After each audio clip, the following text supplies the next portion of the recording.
Hello guys, we're going to go over how to utilize green screens, put yourself in different locations, how to kind of alter your backgrounds, and how to showcase your screen and still stay on camera. So we're going to go over a few different options. The very first thing I want to do is actually let me drop back over to this one. I'm going to jump over to Google Meet. And so right now I'm showcasing the program I'm using. This is OBS. I'm going to go over to Google Meet on a different screen. Not that screen, that screen. So my camera right now is exactly what is being captured by this program called OBS. And so as I change my background or I move things around, let me kind of give myself a little dancing, bouncing head thing going on. I can manipulate OBS and it's going to actually showcase there. So what's really cool is OBS has what's called a virtual camera. And so then in Google Meet, when I'm picking out which camera I want to use for my meeting, I can actually select OBS virtual camera. And so instead of saying my normal camera setups, I pick that one. And then when I go to launch my meeting, there it is with my infinite capturing of myself. Hello, me. Uh, it's going to bounce continuously on there. But whatever my background is, that's what's actually being captured and being sent to my kids. So I don't actually have to ever hit present now. I'm just going to change my screen and I can go right back to, I know you're going to kind of lose the fun of it. I can go to this screen and then jump right back into presenting to my kids.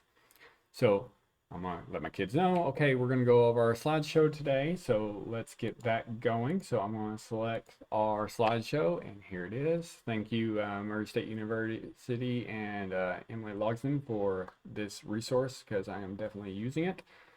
So we're gonna help escape from Scar. So I need to move them up. So my class, we need to take our little lines right here and we need to put it on the rock way up there. So we're gonna grab and we're going to add them in.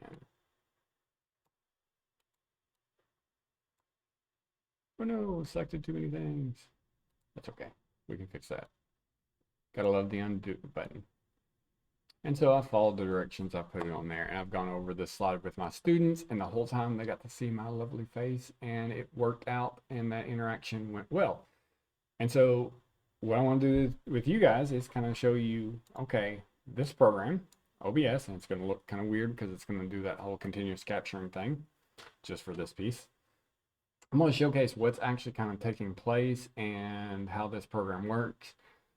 But I'm going to make this statement. This program looks super intimidating. Just even glancing at it right now, there's a lot of little things going on.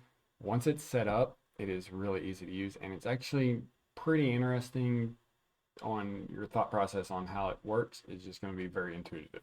So very first thing I want to do is really showcase what I have going on and some of the things you can do. So I've got my green screen. I've got an image set as my background.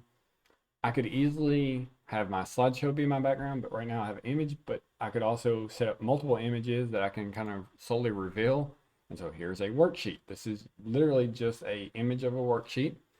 And now I can pause and interact with my students and go over this worksheet, pointing out different things and actually physically reaching up and touching my wall. And what my wall is actually the worksheet in this case.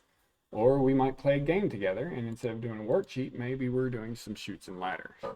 And so on my screen,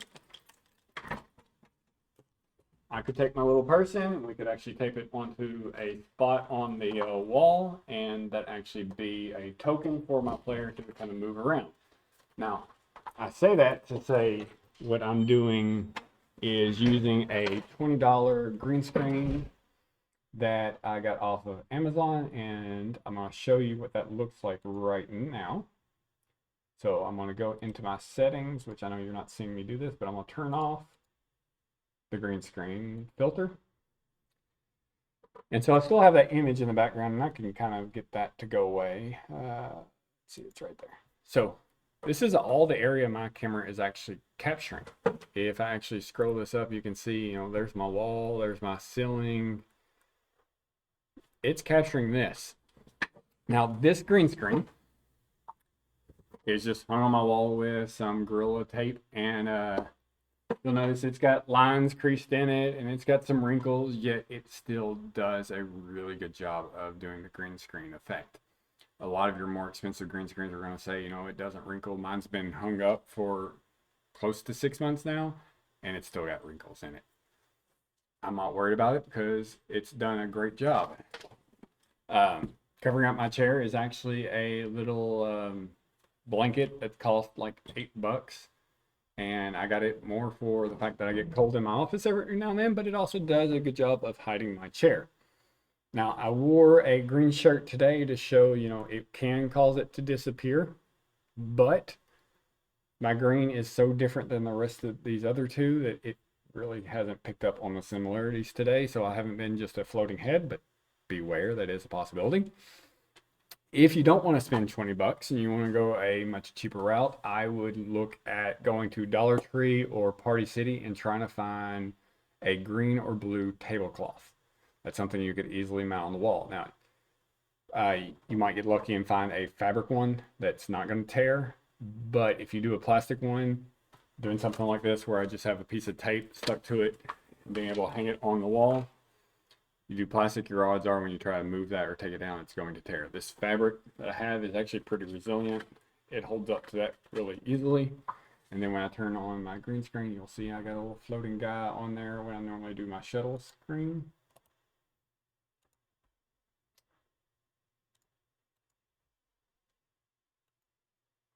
And so you can see he's floating in the background. My chair is vanished. You can see my shirt is kind of trying to fade through, but it's not doing anything super dramatic enough to make it look like I'm just a detached head. It's possible. Beware what you wear. You're going to want to do green or blue because that's farthest from your skin tones. You can kind of see my chair somewhat showing up in the image. They're farthest from the skin tone, so you're not going to have yourself be washed out, and that tends to help quite a bit. There are different tricks you can kind of play with in the filters and make it go a little different route. I've got this kind of cool effect that I really enjoy. It has just a shadow. All those are additional things that just come with playing around. You don't have to worry about doing any of that. We're going to do something really simple. And like I said, this green screen is just a couple of clicks away and you'll have it up and going. So let's jump into it. So I'm going to switch to the desktop picture option. Sorry, I wanted to make sure it's setting on there. So very first thing is these scenes on your left. This is actually what gets built up. So I could create a new scene, but while I'm recording, you would lose that I'm actually capturing that pretty quick, and you would lose the audio pretty quick. So I am going to talk about it, and then you're going to kind of catch the clips a little bit later, but I'll kind of fill those in as I go. So my little guy's floating in the way. So I'm going to create a new scene. I'm just going to talk about it first because you're going to lose it just for a second. And I am going to, under scene, hit the plus sign and then do a new scene. And then I'm immediately going to jump over here and I'm going to add display capture and I'm going to add audio, and I'll go back and talk about those two pieces. So I'm going to do that now. So I'm going to select my scene name and we're just going to say this is space. So all I'm doing right now is I'm going to do where it's just capturing, actually we'll go ahead and we'll build picture in picture. So with picture in picture, I'm going to have the camera shrunken down and then I'm going to have it where it's capturing the background. So here we go.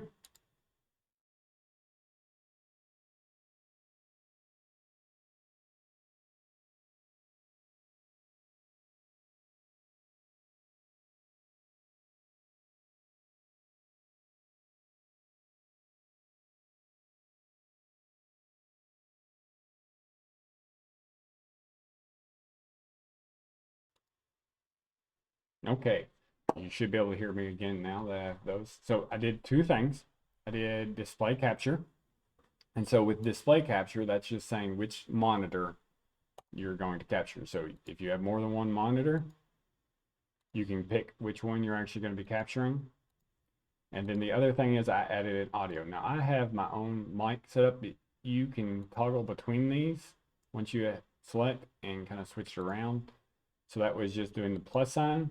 And once again, you did display capture and then plus sign, and you did audio input capture, and you can do create a new one. I already had mine built, so I was able to do add existing, but you'll just do create a new and click OK and then OK. So I have those, and if the audio ever seems like, okay, I notice when I'm talking, this is bouncing, that's because it's actually capturing. If it's jumping too high and hitting that red, then you can actually turn that down and reduce it. The other piece on here is there's a filter I can add on to the audio. So I go to filters, and I'll tell you this now too. Often when we launch these little menus, like half of it is underneath the screen, and so you have to like shrink it down and pull it up. I don't have that big of an option with this laptop, but I notice it a lot with my other laptop. But I already have this noise suppression added in, this filter. To get that, you do the plus sign and just click noise suppression, and then there it is. What this does is clicking on keyboards and stuff, it hides that. And now I've got this, so I would create another scene if I just wanted this to be just capturing the background and not have me on camera. But to get me on camera, I'm going to add a video capture, and I've got multiple ones. But you do video capture and you select which one you want, and we have the camera being popped up.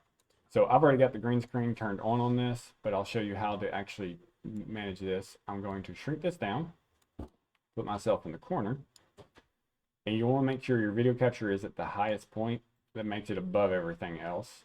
And then I'm going to right click and say filter. And then we have chroma key is actually what I'm utilizing right now. So you do the plus sign and then do chroma key. And then from there, you adjust the similarity of what's actually behind you. So I've got the green screen turned on right now. Switch that back to default. If it was a blue screen, it'd look for colored blues, custom, you can actually pick yours, but we can pretty much default it green, and then you can kind of play around with the similarity on it. So let's go ahead and show you what a floating head would look like.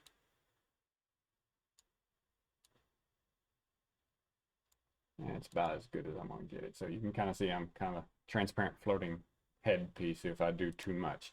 If you notice that's the case, go back to the filter. I've got two chroma keys on here. Let's remove this one. And there's my original. So like I said, you can kind of adjust to get to where you need to be.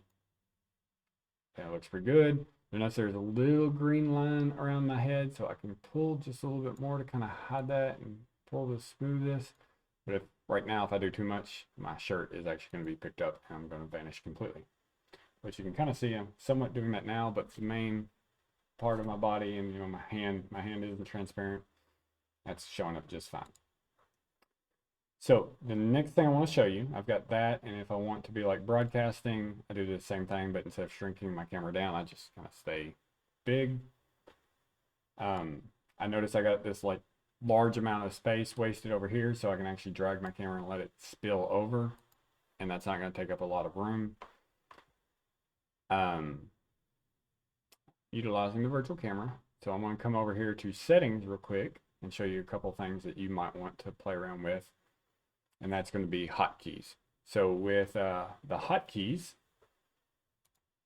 I can actually do some shortcut things. So instead of having to click a bunch of settings, I can actually tell it to go there using shortcut keys and do Alt and F11 will start my recordings. Alt F12 stops my recordings. If I scroll down a little further, if I want to do my picture-in-picture scene, I hold F6. If I want to jump to my desktop only, I do Alt F7.